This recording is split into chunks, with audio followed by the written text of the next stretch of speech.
कल्याणकामी के कर्तव्य के विषय में पिता पुत्र का संवाद। राजा युधिष्ठिर ने पूछा, दादाजी, समस्त भूतों का संहार करने वाला यह काल बराबर बीता जा रहा है। ऐसी अवस्था में बताइए, क्या करने से मनुष्य का कल्याण हो सकता है?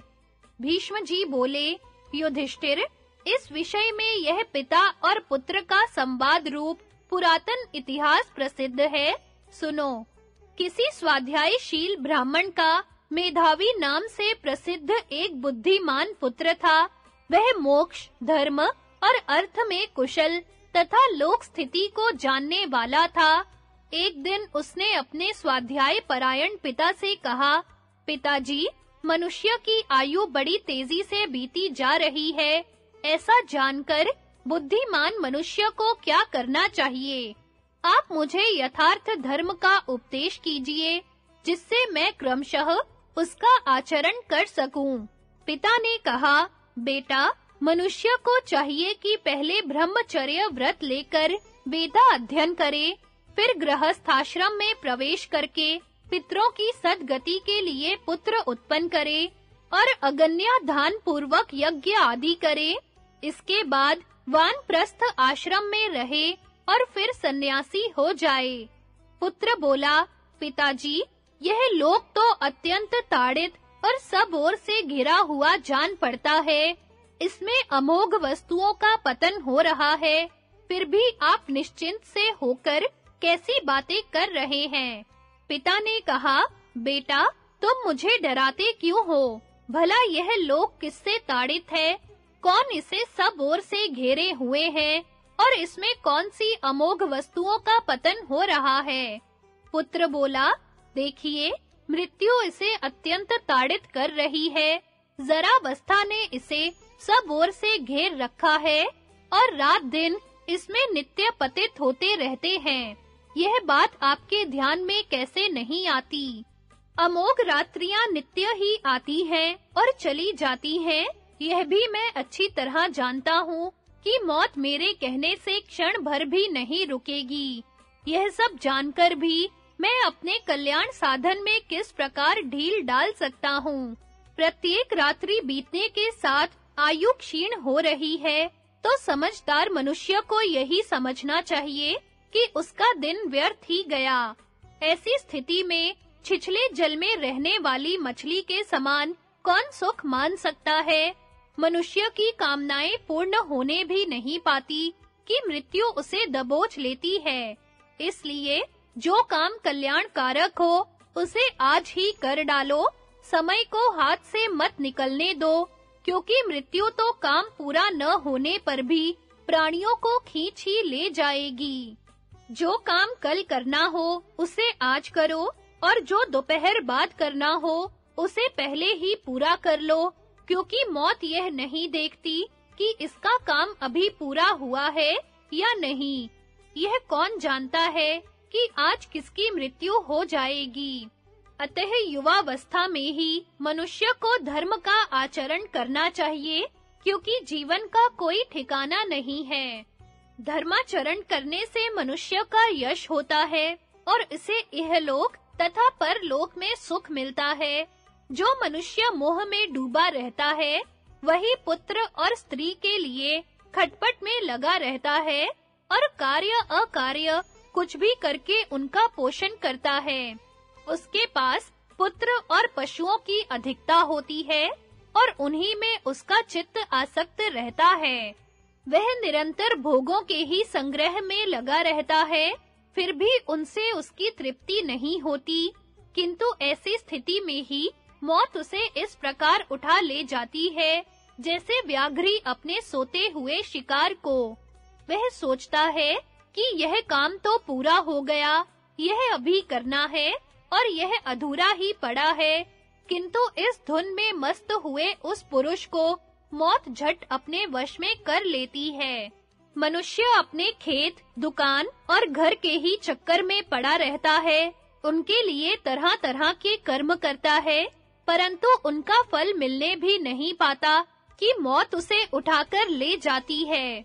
मनुष्य दुर्बल हो या बलवान, शूरवीर हो या डरपोक, अथवा मूर्ख हो या विद्वान, मौत उसकी समस्त कामनाओं के पूर्ण होने से पहले ही उसे उठा ले जाती है। पिताजी, जब इस शरीर में मृत्यु, जरा, व्याधि और अनेकों कारणों से होने वाले दुखों का तांता लगा ही रहता है, तो आप इस प्रकार निश्चिंत से हुए क्यों बैठे हैं? मौत और बुढ़ापा, ये दोनों तो जीव के जन्म के साथ लगे हुए हैं। इन दोनों का सभी स्थावर जंगमों से संबंध है। अतः ग्राम या नगर में रहकर स्त्री पुत्रों में आसक्ति रखना तो जीव को बांधने वाली रस्सी के ही समान है। केवल पुण्यात्मा पुरुष ही इसे काट कर निकल पाते हैं। पापी पुरुष इसे नहीं काट सकते। जो मनुष्य मन, वाणी और शरीर से जीवों को कष्ट नहीं पहुंचाता, वे जीव भी उसके जीवन और अर्थ की हानि नहीं करते। सत्य के बिना कोई भी मनुष्य मृत्यु की सेना का सामना नहीं कर सकता। इसलिए असत्य को त्याग देना चाहिए, क्योंकि अमृतत्व सत्य में ही है। अतः मनुष्य को सत्य व्रत का आचरण करना चाहिए, सत्य योग में तत्पर रहना चाहिए और इंद्रियों का दमन करना चाहिए। इस प्रकार सत्य के द्वारा ही वह मृत्यु पर विजय प्राप्त करे। अमृत और मृत्यु, ये दोनों इस शरीर में ही विद्यमान है। मोह से मृत्यु होती है और सत्य से अमृतत्व प्राप्त होता है। अतः अब मैं हिंसा से दूर रहूंगा, सत्य की खोज करूंगा, काम और क्रोध को हृदय से निकाल दूंगा, सुख दुख में समान रहूंगा, जिसमें दूसरों को सुख मिले ऐसा आचरण करूंगा और मृत्यु के भय से मुक्त हो जाऊंगा। मैं शांति यज्ञ का अनुष्ठान करूंगा, इंद्रियों का दमन करूंगा, मननशील होकर ब्रह्म यज्ञ में तत्पर रहूंगा तथा जप रूप वाग यज्ञ, ध्यान रूप मनोयज्ञ और गुरु शुश्रूषा आदि रूप कर्म यज्ञ का आचरण करूंगा। जिसकी वाणी और मन सदा एकाग्र रहते हैं तथा जो तप, त्याग और सत्य में तत्पर रहता है, वह सब कुछ प्राप्त कर लेता है।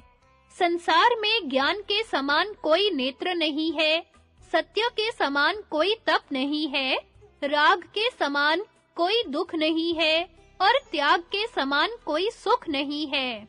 एकांतवास, समता, सत्य भाषण, सदाचार, अहिंसा, सरलता और सब प्रकार के काम्य कर्मों से निवृत्ति, इनके समान ब्राह्मण का कोई और धन नहीं है।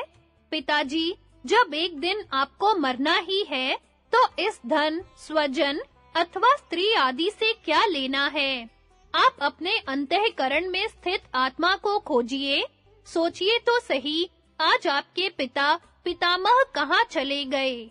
भीष्म जी कहते हैं, राजन, पुत्र के वचन सुनकर पिता ने जो कुछ किया, वही सत्य धर्म में तत्पर रहकर तुम भी करो। सुख दुख का विवेचन और त्याग की महिमा। राजा युधिष्ठिर ने पूछा, पितामह, धनी और निर्धन दोनों ही स्वतंत्रता से व्यवहार करते हैं, फिर भी उन्हें सुख और दुख की प्राप्ति कैसे होती है? भीष्म जी बोले, राजन, कुछ दिन हुए इस विषय में मुझसे शंपाक नाम के एक शांत, जीवन मुक्त और त्यागी ब्राह्मण ने इस प्रकार कहा था, इस संसार में जो भी मनुष्य उत्पन्न होता है, उसे जन्म से ही सुख दुख घेर लेते हैं। विधाता जब उसे सुख और दुख इन दोनों में से किसी एक के मार्ग पर ले जाए, तो इसे ना तो सुख पाकर प्रसन्न होना चाहिए और ना दुख में पड़कर घबराना चाहिए। यदि तुम अकिंचन रहोगे, तो सुख का आस्वादन कर सकोगे। जो अकिंचन होता है, वह आनंद से सोता जागता है। संसार में अकिंचनता में ही आनंद है। यही हितकारक, कल्याणमय और निरापद है तथा इस मार्ग में किसी प्रकार के शत्रु का भी खटका नहीं है। मैं तीनों लोकों पर दृष्टि डालकर देखता हूँ, तो मुझे अकिंचन, शुद्ध और सब ओर से विरक्त पुरुष के समान कोई दूसरा दिखाई नहीं देता। मैंने अकिंचनता और राज्य को तराजू पर रखकर तौला, तो गुणों में अधिक होने के कारण राज्य से भी अकिंचनता का ही भार अधिक निकला। अकिंचनता और राज्य में यह बड़ा भारी अंतर है कि धनवान पुरुष सर्वदा इस प्रकार घबराया रहता है मानो मौत के मुख में पड़ा हो। जो मनुष्य धन को त्याग कर मुक्त स्वरूप हो गया है, उसे अग्नि, अरिष्ट, मृत्यु या चोर किसी का भी भय नहीं रहता।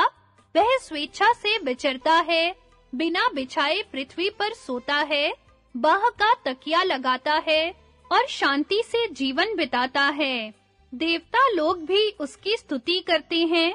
धनवान तो क्रोध और लोभ के कारण अपने आप को भूले रहता है। उसकी निगाह टेढ़ी रहती है, मुंह सूख जाता है और भौहें चढ़ी रहती हैं। उसे पाप ही पाप सूझता है। क्रोध के कारण वह ओंठ चबाता है और कठोर भाषण करता है। यदि वह सारी पृथ्वी भी देने को तैयार हो, तो उसकी ओर कौन देखना चाहेगा? वह सर्वदा लक्ष्मी की ही गोद में रहता है और वह उस मूर्ख को मोह में डालती रहती है। वायु जैसे शरद ऋतु के बादलों को उड़ा ले जाती है, उसी प्रकार लक्ष्मी उसके चित्त को हर लेती है।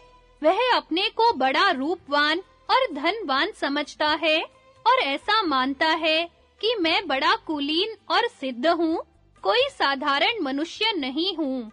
इन कारणों से उसका चित्त मतवाला हो जाता है। भोगासक्त हो जाने के कारण वह बाप दादों के जुड़े हुए माल मत्ते को उड़ा देता है और इस प्रकार धनहीन हो जाने पर दूसरों का धन छीनने का विचार करने लगता है।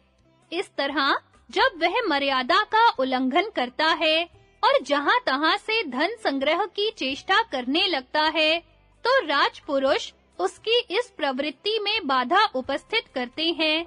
इस प्रकार उस पुरुष को संसार में तरह-तरह के दुखों का सामना करना पड़ता है।